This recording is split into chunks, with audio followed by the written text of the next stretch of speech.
Media recognition from Bloomberg, Reuters, recycling trade publications. Patented process for 100% recovery of critical metals, including cobalt, lithium, nickel, manganese, aluminum. American Manganese is focused on recycling lithium-ion batteries for electric vehicles. American Manganese trades on the TSX Venture, AMY, the US, AMYZF, and Frankfurt 2AM. For more information, visit AmericanManganeseInc.com or phone me, Larry Ray, at 778-574-4444. Welcome to the Goddard Report. Comments made on the Goddard Report and TalkDigitalNetwork.com are an expression of opinion only. Here is Jim Goddard. My guest is award-winning investigative reporter Bob Mackin, the publisher of TheBreaker.News. Welcome back to the show, Bob. Thank you. Bob, I'm intrigued by your headline in The Breaker.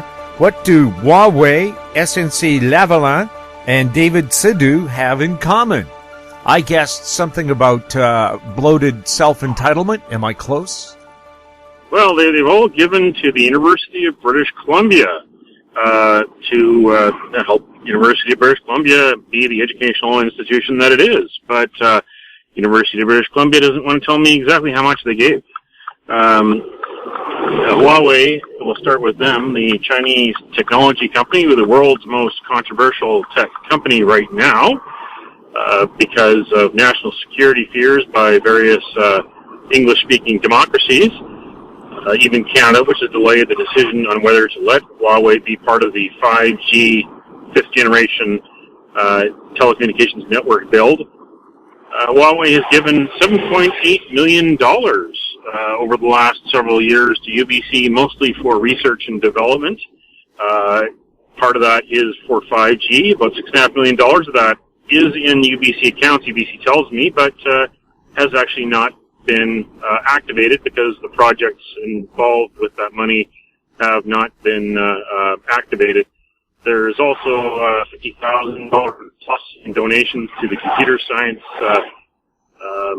faculty, including money to celebrate the 50th anniversary of the UBC computer science faculty. That's Huawei getting itself into research and development on a Western campus, important Western University campus. UBC tells me that it retains joint ownership of the intellectual property, but of course Huawei has a stake in it, and they want in research and development not just to enrich the researchers, the professors that do this research. They want something out of it. They want to make bigger and better computerized gizmos and networks in the future. That's why they're doing this, of course, also to get some influence and to learn things on a Western university. Of course, part of the problems in the United States includes allegations of intellectual property theft. Down in Seattle, T-Mobile, where a testing device was developed for, and T-Mobile and the United States government say that Huawei basically stole the intellectual property regarding the testing device. So that's Huawei. More than $7.8 million. UBC is pretty transparent about telling me how much Huawei gave. They're not transparent so much about other aspects.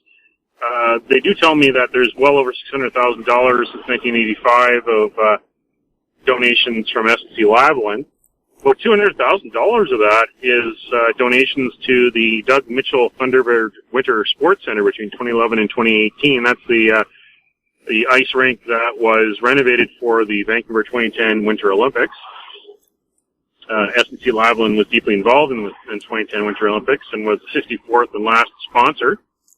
And they also gave to various other aspects of UBC, such as the engineering department and architecture, for engineering and pipeline testing and safety and bridge building initiatives.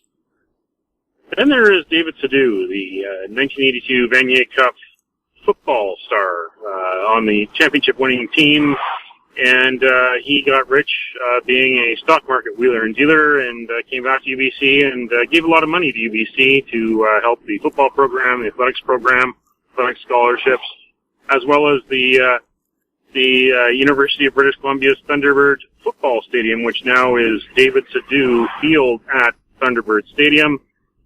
UBC doesn't want to tell me exactly how much he donated.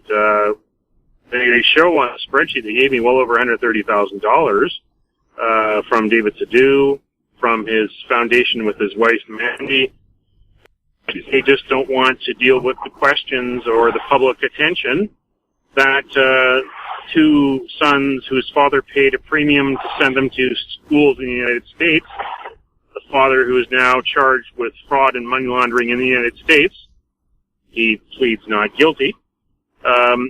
The optics of it, I think UBC just doesn't want to own up to, that they've taken money from someone who is facing serious charges in the United States.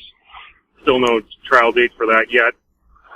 But someone who donated a lot of money to the UBC, but also spent a lot of money, allegedly, according to the United States government, to pay a premium so that his sons couldn't go to UBC, so his sons could go to prestigious universities in California instead. So we don't know exactly how much the Sadu family gave to UBC over the years, but they did give a lot of money to athletics, to the stadium, to other aspects. They even gave some money to the UBC Allard School of Law for scholarships for students in need. So it looks like their money did some good, but we don't know exactly how much money, and UBC doesn't want to tell us all about it. UBC is also trying to keep away the correspondence from me about this, they're trying to charge me around $1,500 to get the correspondence about the SNC-Lavalin donations, and charge me around $1,500 to get the correspondence around the David Sadu Foundation donations to UBC. They also didn't respond to my FOI request in a timely manner. So UBC is the largest public institution in British Columbia, but it's not wanting to be transparent when it comes to showing where they get the money from donors and how they get the money from donors. Well, as you know, as a journalist, nothing makes you more suspicious than people who don't want to answer your inquiries and then throw up financial barriers to those inquiries. Yeah, throw up financial barriers, and when they throw up those financial barriers, they create a very complex web to try to justify those financial barriers. And when you ask them to simplify things and to come and meet you in the middle, because when I do an FOI request and if there is any legitimate complexity to it, I don't want 10,000 pages, because that takes me a lot of time to go through them. If 100 pages will tell the story adequately. But that's the problem. Sometimes public institutions don't want me to get to the heart of the matter quickly enough, because they know if I can get to the heart of the matter quickly enough, then I can tell a story that might cause scrutiny for public officials, because the public ultimately pays for these very large institutions. University of British Columbia is a pseudo-municipality. It doesn't have a mayor, but the president it lives in a mansion at UBC and is one of the highest paid public servants in the province. And thousands of people go to school there, thousands of people work there, and it is a university which has a great development and real estate arm as well. They're a small municipality, and they don't have the checks and balances and the oversight from the public that other municipalities do, essentially. And they also do not have a very good reputation when it comes to fulfilling freedom of information requests in a timely manner. This is something that I think the Information Privacy Commissioner, Michael McAvoy, should really go to school on, or go to town on, and take a look at how this very large and very important and very vital institution operates. It's got a budget on an annual basis that rivals the budget of the City of Vancouver. Well over $1 billion, and it has to do a lot of important things. And the question is it spending all its money properly and responsibly? Does it do what it can to keep corruption from happening on the campus? There's so many different questions that could be answered if it had a proper functioning Freedom of Information Department, but notwithstanding the Freedom of Information Department, I think there's a good case for all public bodies in British Columbia to be involved in proactive disclosure and give the public as much information as possible so the public doesn't have to file FOI requests. It has built a very expensive sculpture park near the Robert H. Lee Alumni Center, one of the newer buildings on campus, close to the old Students' Union building. They call it the Leading Lights Pillars. These pillars that have the names of all the important donors. People have given $25,000 or more to UBC over the years, and you've got the names of David Sadu and his sons Jordan Dillon and his wife Manji on one pole, and there's also a pole that says SNC-Lavalin. It'd be nice to get a little more details about this, because the university receiving money from people like the Sadus. What happens if Sadu either pleads guilty or is found guilty in court? What will they do to everything at the university that has his name on it? Of course, Mr. Sadu deserves to have his day in court, innocent until proven guilty, but those questions are live questions because of the very serious charges that he faces in the United States. And likewise with SNC-Lavalin, they're going to trial. They're going to trial on charges of bribery and corruption from some of their business deals over a decade in Libya, where they did business with a dictator who was no friend of human rights, the Gaddafi family. They're an important sponsor to UBC, and same thing there. What will come of SNC-Lavalin's name around the UBC campus if that company is found guilty in that corruption trial? SNC-Lavalin shares have fallen dramatically since they can't wiggle out of this fraud and bribery trial. What about the financial implications? It turns out the latest SkyTrain cars in Vancouver were made in Korea, not by Bombardier or SNC-Lavalin like the past SkyTrain cars. Could this influence or corruption be casting a shadow over Canadian SkyTrain making companies? Well, the Canada Line cars were always made in South Korea. They were imported from South Korea, and the Canada Line is an SNC-Lavalin build. It's also an SNC-Lavalin own and operate project. They've got a contract for owning and operating the project for about 30 years or so before it reverts to the public, which paid for it. So it's not a surprise that the new cars are coming from South Korea, because that's where the original cars came from. They've got to keep them together, I guess, for compatibility issues. There have been some dumb decisions made to do made in British Columbia cars in the past for TransLink.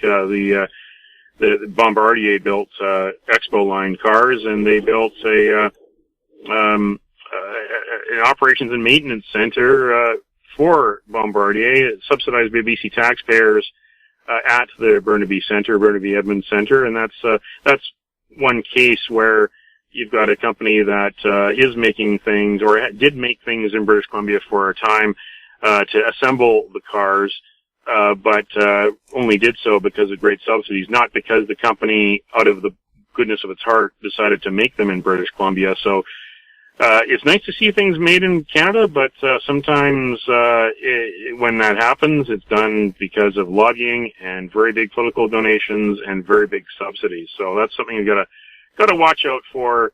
It's sometimes a bit of a false economy when that does happen.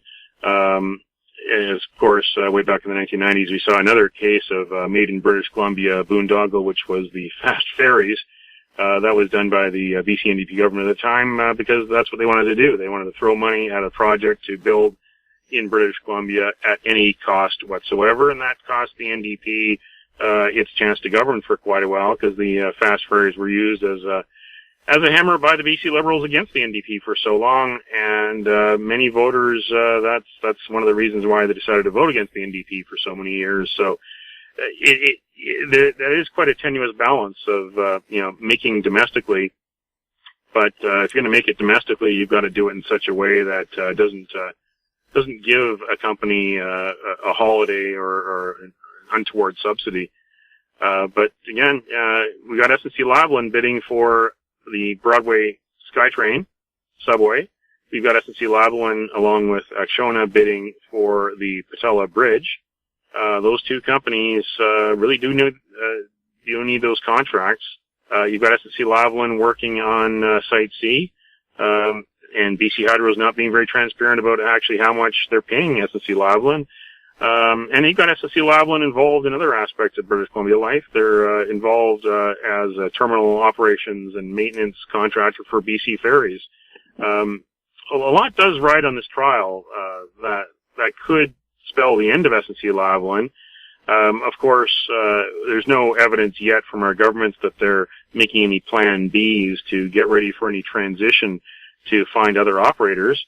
That's the big question that we hope they're behind the scenes trying to figure out in case that does happen.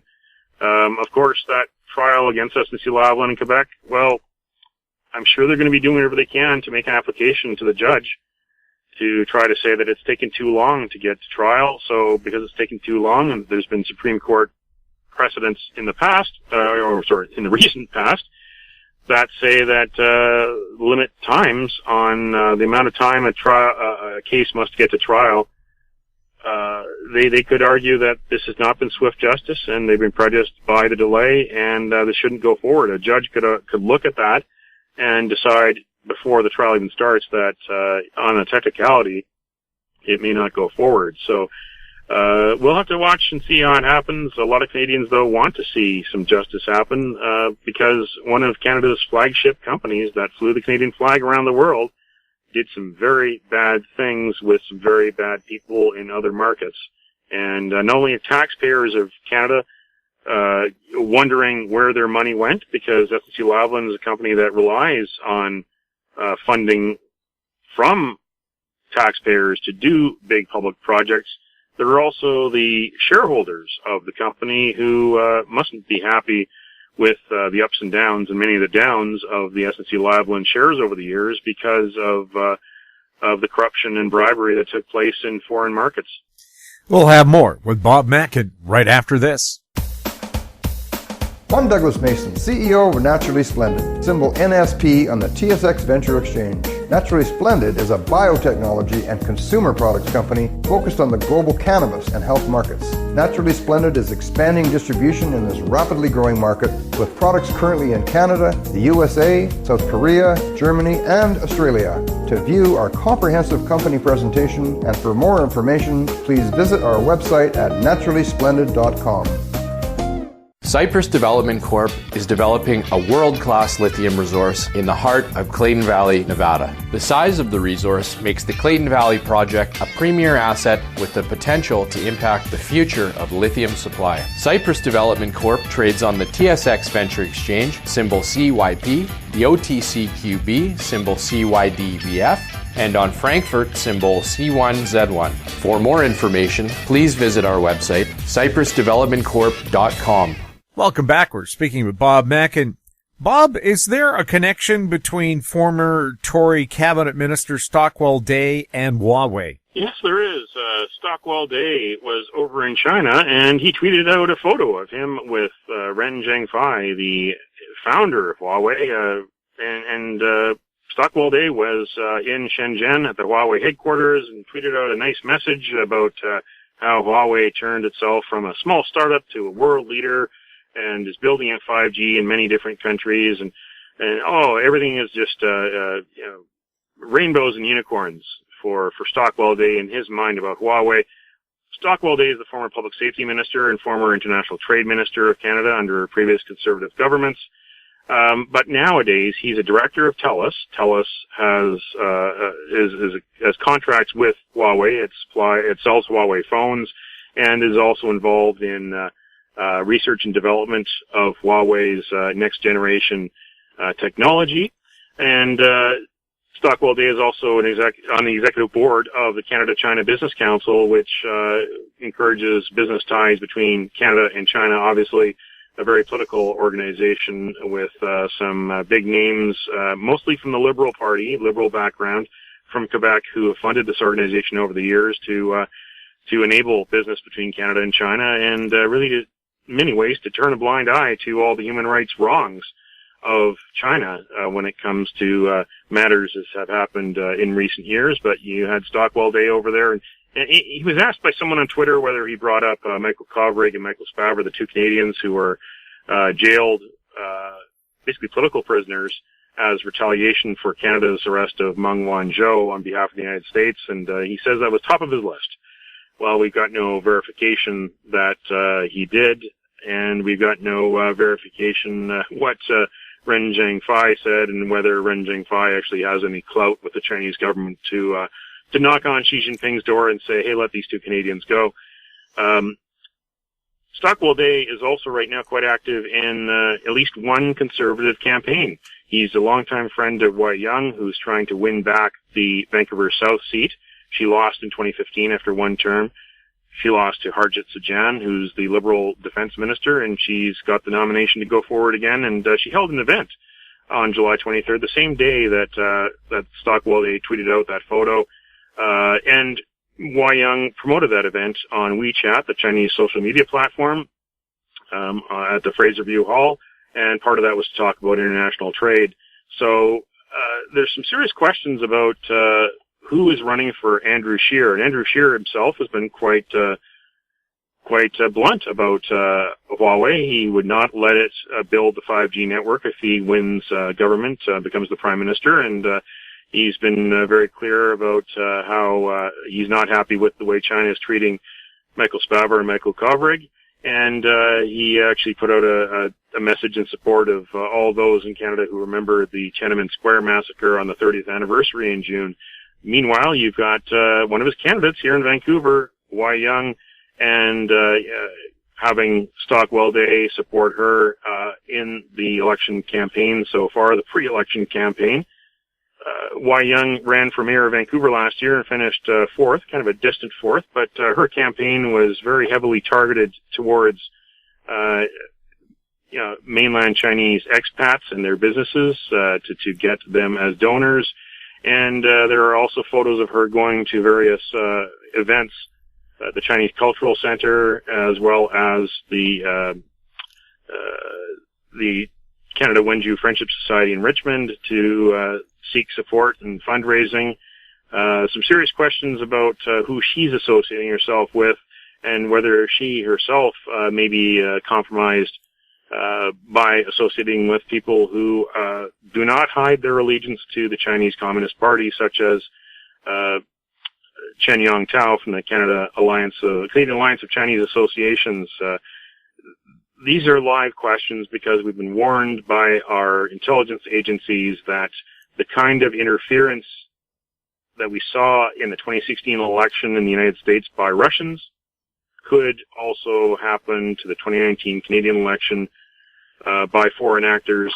And we saw a little bit of that happen during the municipal elections last year involving some of these pro-China groups. Well, this is the 70th anniversary year of the founding of the People's Republic of China, essentially Mao founding Communist China. What might we see happen in our federal election? Is our democracy going to be under attack in any way, shape, or form because of foreign actors, especially from China? Does Canada have legislation that prohibits foreign countries from trying to influence elections? Well, you've got to be Canadian to make a political donation, and there are citizenship requirements to run for office, but apart from that, not really. There are New Elections Canada third-party advertising rules. You've got to register, where you're from, who you are, what you're doing, but there aren't really any hard and fast rules that prevent it. Canada does pride itself on having a constitution and freedom of speech, so there's been some criticism of some of these pro-China groups that they're using Canada's freedom against Canada by holding events and by putting out messages that are very much in favor of China and its history. People in the Hong Kong community, especially, who've been protesting this year in Canada about the situation in Hong Kong, where China is trying to influence and take away civil rights of Hong Kongers, have been very fearful of this and not happy to see Chinese pro-China groups use our freedoms in Canada to promote that country and its sore human rights record. So yeah, this is definitely a question that we'll need to talk about as we head closer to October 21st, the federal election. Of course, funny enough, because of a federal court case, the head of Elections Canada has been told by a judge to go look at that date.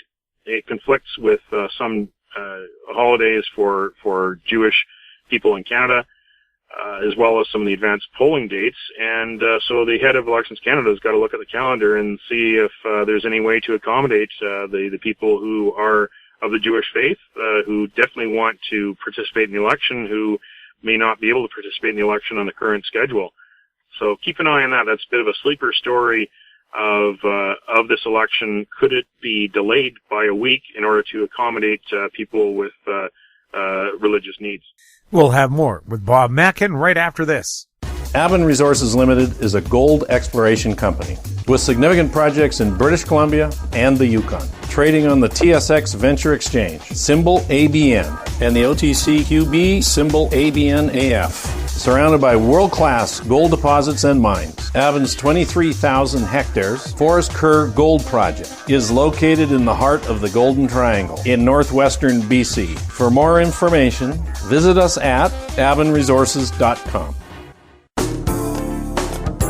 Don't miss out. Stay informed. Receive the HowStreet.com weekly recap with thought-provoking podcasts, radio, and articles delivered to your inbox. Sign up for the HowStreet.com weekly recap on our homepage at HowStreet.com. Welcome back. We're speaking with Bob Mackin. Bob, when Christy Clark was Premier of BC, she was under heavy criticism for using private chartered planes to scoot around the province, after they even upped the speed limit to her home constituency in the interior. Is the current Premier doing the same thing now? Well, Christy Clark spent about $600,000, and I was the one who tracked this, mostly for the Tyee, and I've done some stories since then for the Breaker.News about this. She even spent money our money, so that she could get out of Victoria to a fundraiser that involved the people behind the new Cater app back in 2015. John Horgan pledged not to be like that. And in fact, during the 2017 election campaign, the NDP had an animated ad that poked fun at Eric Christie. John Horgan recently did take a charter jet. He's been actually pretty good in the 2 years he's been Premier, and known for taking commercial airlines, scheduled commercial airlines. He's been spotted on Air Canada a number of times. Vancouver Sun reporter Larry Pinn actually coincidentally sat beside him on a flight from Toronto and wrote a story about that. So John Horgan has fostered very much an average working class image, but he recently did go to Kelowna back on May 24th for a one-day trip for a press conference where he announced more than $31 million for wildfire planning and mitigation, along with deputy minister and assistant deputy minister, people from the Premier's office, and including a contracted videographer to shoot a video to remind people about being safe and watch out for anything that could cause a wildfire this summer. I mean, all very important things to do, but the question is, did he have to take a jet and spend almost $7,000 for a one-day trip to do so? The Premier's office says that it was cheaper for him to do that, and that they didn't have to stay overnight in hotels and at that cost. But the question is this the new norm? And they haven't shown me the actual cost-benefit analysis. I'll have to try to get that from them via Freedom of Information, but the optics don't look good. If this is a one-off, then I think a lot of British Columbians might say, I might give them a mulligan on this, but if this becomes the new norm, if Eric Christie it has a sequel and it's called Air John, well, I think British Columbians will be concerned, but let's hope we see John Horgan, when he does have to travel, get back on scheduled commercial flights. And I think there's also a question that needs to be asked for the rest of government these days. The government is trying to tell us that climate change is an important thing, and we've got to use less fuel. And when we use fuel, we've got to pay more for it for the carbon tax? Well, the big question is John Horgan, as well as Andrew Weaver in the Green Party, which supports the NDP government in its confidence and supply agreement, are they looking at other options to cut down costs and cut down fuel use by using teleconferencing? That's the one thing that I don't think Christy Clark ever really decided to explore. Instead of traveling so much on private jets like Christy Clark did, it might be more responsible fiscally and environmentally to use teleconferencing. The premier could be talking to a different community every day in British Columbia, whether it's a school or a chamber of commerce, by video conferencing. It's high quality video, high quality sound. It's reliable these days. You can set up a screen in a small room or a big theater, and you could have two-way communication. That's something that they should definitely explore if they. But then again, politicians, they love to press the flesh. They love to be like rock stars. They like to be on a stage in a live setting and have people clap at them. And of course, politicians are always on a permanent campaign, always looking at the next election. And as much as it would be smart for them to travel less and use video conferencing more, they want to get out there because they're always looking for more votes next time around so they can stay in power. Well, BC invented the giant portable outdoor green screen for the movie business. The politicians should try using it.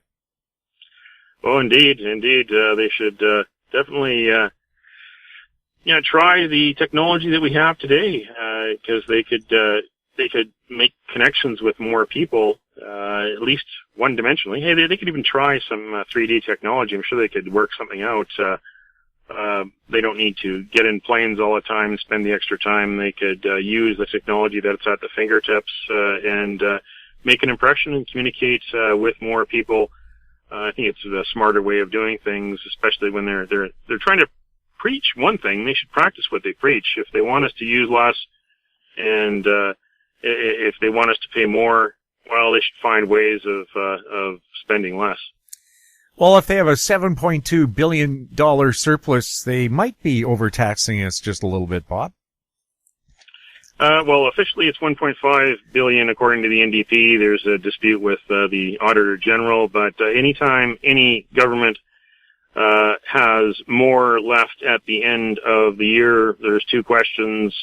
Why don't they put that towards the debt?